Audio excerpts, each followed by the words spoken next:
ఆదివారం వస్తే చాలు హైదరాబాద్లో కూల్చివేతలతో హైడ్రా హడలెత్తిస్తోంది. 2 వారాల గ్యాప్ తర్వాత తిరిగి హైడ్రా కూల్చివేతలు ప్రారంభించింది.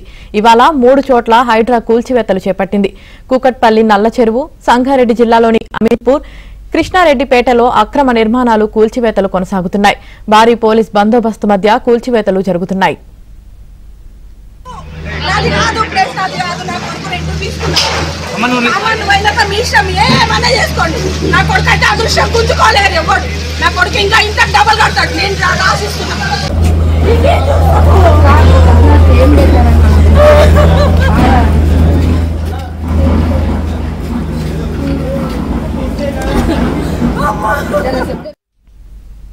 కూకట్పల్లి, నల్లచెరువు ఎఫ్టీఎల్లో నిర్మాణాలు నేలమట్టం చేస్తున్నారు. 27 ఎకరాల విస్తీర్ణంలో నల్లచెరువు ఉండగా 7 ఎకరాలు కబ్జా చేశారు. బఫర్ జోన్లో 25 అపార్ట్మెంట్లు ఉన్నాయి. ఇప్పటికే భవన నిర్మాణదారులకు నోటీసులు జారీ చేసిన హైడ్రా ఉదయం నుంచి కూల్చివేస్తోంది. కూల్చివేతలపై స్థానికులు ఆందోళన చేపట్టారు. పలువురు కన్నీళ్లు పెడుతున్నారు.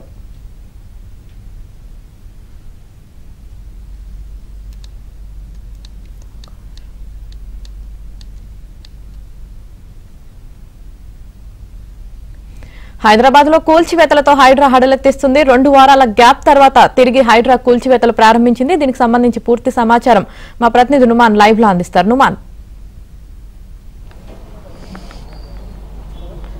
వినిపిస్తుందా? ఆమెని హైడ్రా హై వోల్టేజ్ కూల్చివేతలతో పూర్తిగా ఇటు హైటెన్షన్ వాతావరణం నెలకొందని చెప్పవచ్చు. సో ముఖ్యంగా ఏదైతే ఇటు కూకట్పల్లి కానివ్వండి, అమీన్పూర్లో దాదాపు 3 ప్రాంతాల్లో ప్రస్తుతం హైడ్రా కూల్చివేతలు కొనసాగుతున్నాయి. కూకట్పల్లి నల్ల చెరువు ఎఫ్టీఎల్లో ఉన్నటువంటి అనేక నిర్మాణాలను కూడా పూర్తిగా హైడ్రా అధికారులు నేలమట్టం చేశారు. దాదాపు 16 షెడ్స్ ని కూల్చివేశారు. దాదాపు 26 బిల్డింగ్స్ కూడా నోటీసులు జారీ చేసినటువంటి పరిస్థితి ఉందని చెప్పవచ్చు. ప్రస్తుతం మనం ఏదైతే కూల్చివేతలు చేసినటువంటి ప్రాంతం దగ్గర ఉన్నామో మనం చూడొచ్చు. పూర్తిగా ఏదైతే ఇక్కడ ఉన్నటువంటి కమర్షియల్ షెడ్స్ అన్ని కూడా నేలమట్టం చేసినటువంటి పరిస్థితి ఉంది. సో ఎలాంటి సమాచారం ఇవ్వకుండా, ఎలాంటి నోటీసులు ఇవ్వకుండా కూల్చివేతలు చేయడం మీద మాత్రం ఇక్కడ ఉన్నటువంటి స్థానికులు కూడా ఇటు హైడ్రా అధికారుల తీరు మీద ఆగ్రహం వ్యక్తం చేస్తున్నారు. కనీసం సమాచారం, సామాన్లను ఇక్కడ నుంచి తొలగించే అవకాశం కూడా తమకు కల్పించలేదంటూ కూడా ఇక్కడ ఉన్నటువంటి వారు ఒకంత హైడ్రా అధికారులతో ఒకంత వాగ్వాదానికి దిగినటువంటి పరిస్థితి ఉంది. సో పోలీసులను కూడా అడ్డుకున్నటువంటి పరిస్థితి ఉంది. ముఖ్యంగా ఇక్కడ ఉన్నటువంటి కమర్షియల్ నిర్మాణాలు ఏవైతే ఉన్నాయో వాటన్నిటినైతే ప్రస్తుతం హైడ్రా తొలగించింది. సో భారీ జేసీబీల సహాయంతో వీటన్నిటిని కూడా తొలగించినటువంటి పరిస్థితి ఉందని చెప్పొచ్చు. సో ఏదైతే బాధితులు కూడా ఉన్నారు ప్రస్తుతం వారితో కూడా మాట్లాడదాము. అమ్మ చెప్పండి, మీరు అంటే ఏం మాట్లాడి ఏం ఉపయోగం అన్న? అన్ని కూలగొట్టి పడేసారు, సామాన్లు అన్ని పోయినాయి. పెద్ద పెద్ద మిషన్లు అన్ని కూలగొట్టేసారు, అన్ని సామాన్లు మొత్తం పోయినాయి. మేము బతకడానికి వచ్చినాం. మా ఓన్ హౌస్ కాదు ఇది. మేము కూడా కిరాయి తీసుకున్నాం, కిరాయి తీసుకొని ఉంటున్నాం. మేము మాకేం ఇన్ఫర్మేషన్, నోటీస్ అని ఇవ్వలేదు, ఏమి ఇవ్వలేదు. వచ్చి నిన్న మధ్యాహ్నం వచ్చి ఇలా వస్తుర్రు, హైడ్రాస్ వాళ్ళు వచ్చి వస్తుర్రు అంటే సరే నిన్న నుంచి స్టార్ట్ చేసినాం. ఏ ఇంట్లో సామాన్లు అయితే ఎత్తుకొని పోతాం. ఈ పెద్ద పెద్ద మిషన్లు ఊర్లో భూ అమ్మేసి వచ్చి ఇక్కడ పెట్టుకున్నాము. సైన్ బోర్డ్ అండి, sign board business. Sign board చేస్తాము.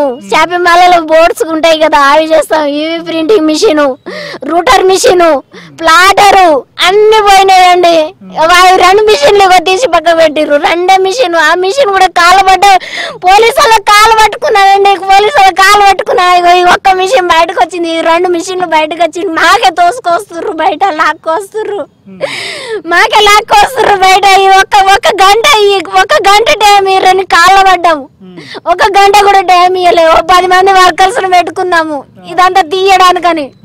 టైం కూడా ఇస్తలేరు. కరెంట్ కూడా కట్ చేస్తుర్రు. కరెంట్ బిల్లు కడుతున్నాము, రెంట్ కడుతున్నాము మేము. మాకు ఆ ఓనర్ కూడా చెప్పలేదు. మీకు ఓనర్ కూడా చెప్పలేదు. మాకు ఈ గవర్నమెంట్ ల్యాండ్ ఉంది, ఇది దాంట్లో పోతుందని ఓనర్ చెప్పలేదు. మేము సెట్ వేసినప్పుడు కూడా చెప్పాలి కదా, సెట్ వేసినప్పుడు కూడా చెప్పాలి కదా. మాకు ఈ ల్యాండ్ గవర్నమెంట్ ఇది, దీంట్లో కట్టుకోవద్దు అని చెప్పాలి కదా. మేము ఎంత కట్టుకునే వాళ్ళం కాదు కదా. మేము ఎంత పెట్టి కట్టారు? మాకు 20 లక్షలు దానికే కట్టడానికే అయిపోయింది.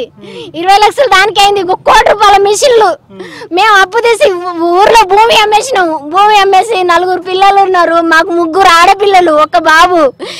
మా పిల్లలు ఉన్నారని చదివించుకుందాము ఇంత అంత అని ఇగో ఇక్కడ వచ్చి ఇగో ఇది కొన్నాము. ఊర్లో భూమి అమ్మేసి కొనేసి ఇగో ఇది చేస్తే ఇగో మాకు కొంచెం టైం ఇస్తే అయిపోయేది. కొంచెం తమకు టైం ఇస్తే తామే తొలగించే వాళ్ళము అంటున్నారు ఇక్కడ ఉన్నటువంటి కిరాయిదారులు. సో వాస్తవానికి దీనికి సంబంధించినటువంటి ల్యాండ్ ఓనర్స్ కూడా తమ కనీస సమాచారం ఇవ్వలేదు, చెప్పలేదు. సో నోటీసులు కూడా ఇవ్వకుండా కూల్చివేతలు చేయడం వల్ల దాదాపు తాము పూర్తిగా లక్షల్లో సామాగ్రి అంతా కూడా నష్టం వాటిల్లి తీవ్రంగా నష్టపోయామంటూ కూడా ఇక్కడ ఉన్నటువంటి బాధితులు అయితే చెప్తున్నటువంటి పరిస్థితి. మరోవైపు ఏదైతే కూల్చివేతలు ఎక్కడికక్కడ కూడా ఇక్కడ ఉన్నటువంటి బాధితులు ఏదైతే కిరాయిదారులు ఎవరైతే ఉంటున్నారో ఇక్కడ ఏదైతే వారందరూ కూడా పూర్తిగా అడ్డుకున్నారు. ఈ నేపథ్యంలో కొంత ఇటు హైడ్రా అధికారులకు పోలీసులకు ఇక్కడ ఉన్నటువంటి బాధితులకు మధ్య ఒక వాగ్వాదం కూడా చోటు చేసుకుందని చెప్పొచ్చు. మరోవైపు అమీన్పూర్ లో కూడా ఇదే పరిస్థితి. అక్కడైతే దాదాపు 5-6 ఫ్లోర్లకు సంబంధించిన బిల్డింగ్లు కూడా పూర్తిగా నేలబట్ట చేస్తున్నటువంటి పరిస్థితి ఉందని చెప్పొచ్చు. మొత్తానికైతే ఇటు ఆదివారం రోజు హైడ్రా పెద్ద ఎత్తున కూడా దాదాపు 3 ప్రాంతాల్లో పెద్ద ఎత్తున కూల్చివేతలు అయితే చేస్తుందని చెప్పొచ్చు. Over to studio.